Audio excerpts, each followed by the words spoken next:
Everybody, it's me, Nina.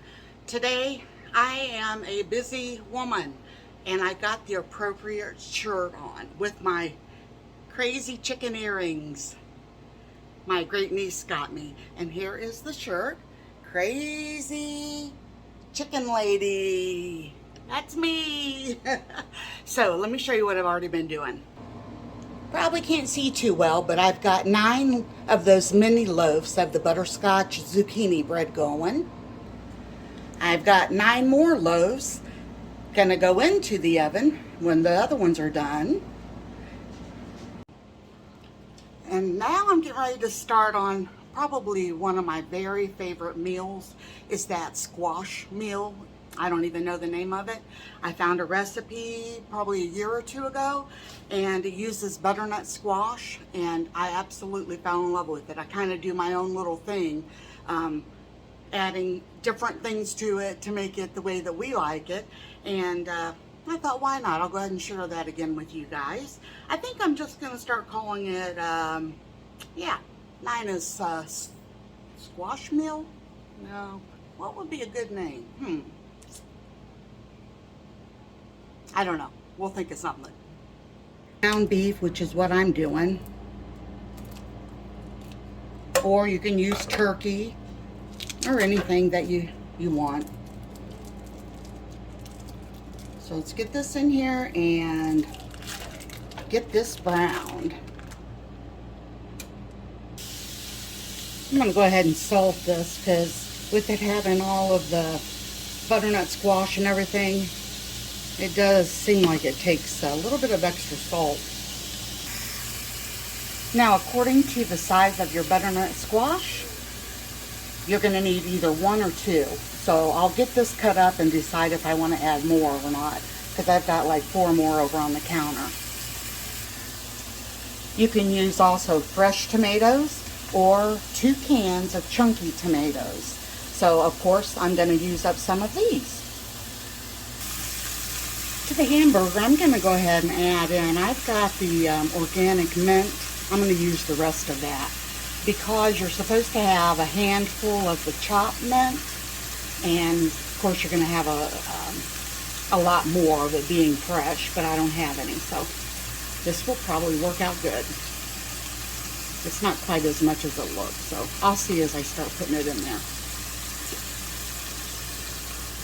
Might not even want it all, but I go ahead and put it in with my hamburger. Take that lid off.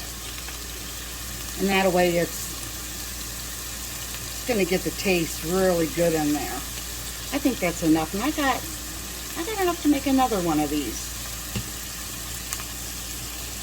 Oh my goodness, that smells so good. I think I just thought of a name for this. One pan squash meal. I like the idea of having everything done in just one pan.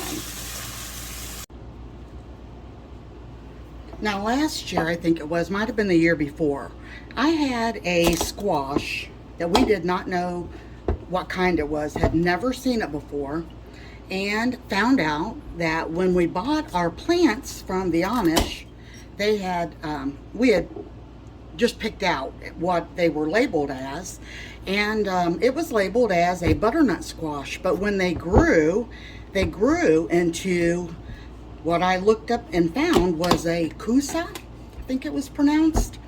But anyway, it was a very mild, and the skin of it was very, it wasn't as tough as a butternut squash, but not quite as soft as like a zucchini skin either. But that's what I found, and when I started making this recipe, that's what I used, was that kusa, which I can't remember how to spell it. I think it was a K-O-U S-A, but I'm not for sure. But anyway, I fell in love with that recipe, but then that was the only time I've ever seen that plant around here anywhere. And of course it wasn't labeled, so I wasn't even sure what to ask the Amish for, and they might call it totally something different. But I thought since I wasn't able to find that this year, that I would go ahead and try this recipe using probably one of my favorite squashes is this one here. Whoops.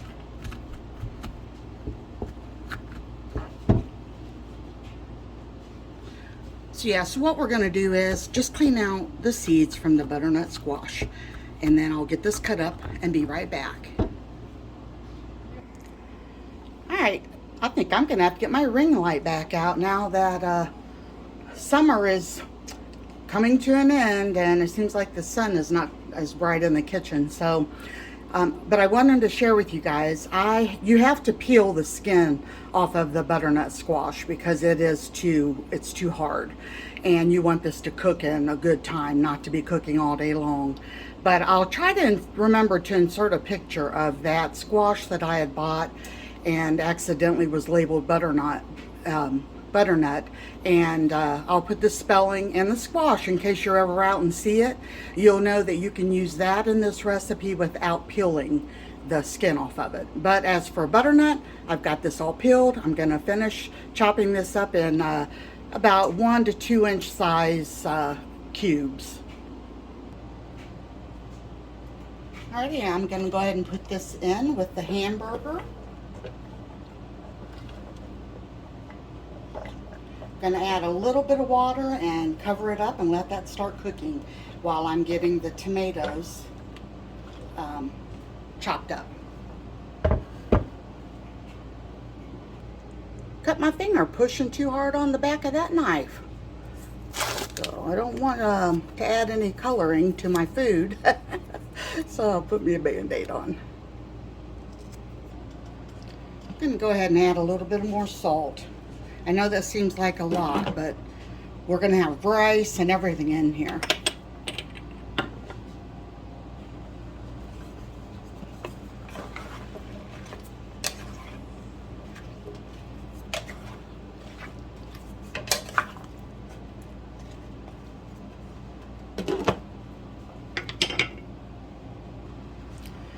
Now this isn't called for in the recipe, but I have a little bit of zucchini left from those breads that I just made, and I'm going to go ahead and use it instead of either wasting it or the chickens are already eating out of the garden what's left over, so I'm going to go ahead and use this for the meal. There we go. That will all cook down and be really, really yummy, I believe. Alright, I've got the yummy tomatoes, yellow and red, cut up. Gonna mix those all up in there.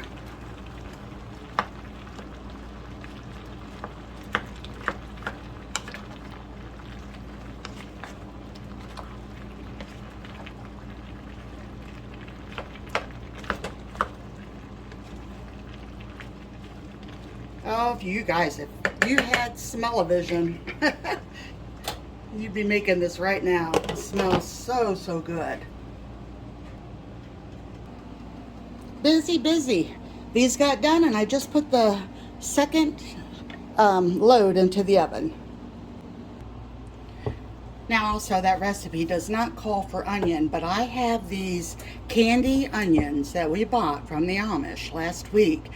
Oh my goodness, you guys, these things have the perfect name because I could actually eat a sandwich with a tomato and a piece of this onion and be satisfied. They are so good.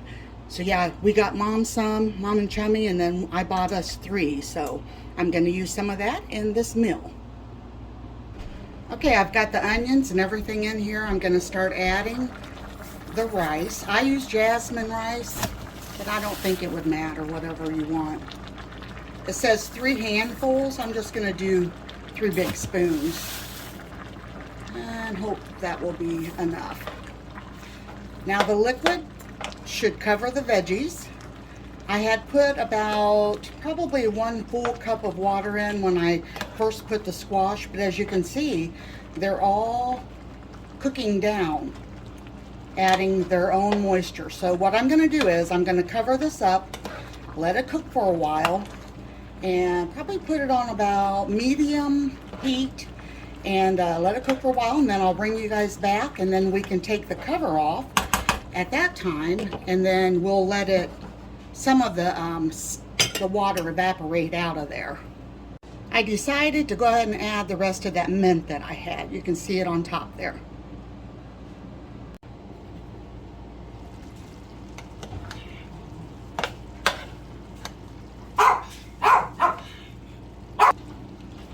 Okay, I went ahead and turned that down to about, I think it was on 3, so it would just kind of slowly simmer at the end here.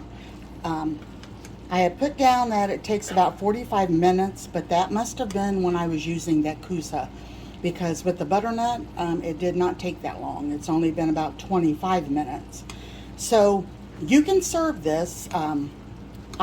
I think it would be great with a piece of cornbread or crackers, probably anything. You could probably do buttered bread sandwich if you wanted. I'm gonna cook this just for a few more minutes, get a little bit more of that moisture out of it, and then I'll show you our plates. All right, Steve wanted just a bowl of this. He didn't want any bread or crackers or anything, so I'll go ahead and let him taste test it. I already tasted it, and I'm, like you guys know, this is one of my favorite meals. I think it's absolutely delicious. Just tasting the fresh tomatoes, and usually I use the canned, and boy, it's a big difference when you add all fresh ingredients. So let's see, we had zucchini and butternut squash and tomatoes, all fresh from the garden. And I could have used our onions that we got out of our garden, and I froze yesterday, the red ones, but I decided I wanted to use that candy onion. And I'm glad I did. Yeah, it added just a little bit of a natural sweetness even to this. So let's have Steve try it for you. Okay, Nina didn't tell the truth. Because I said I wanted a piece of that zucchini bread she just made, and she said I couldn't have that. So I wanted bread, just not the kind she wanted.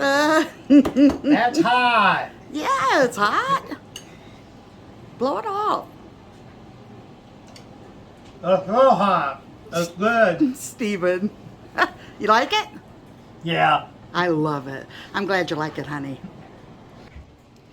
All right, there you have it. Hope you guys will try this recipe, especially if you have a garden and you've got all that stuff that you have to find something to do with. You don't want to waste it or let it ruin.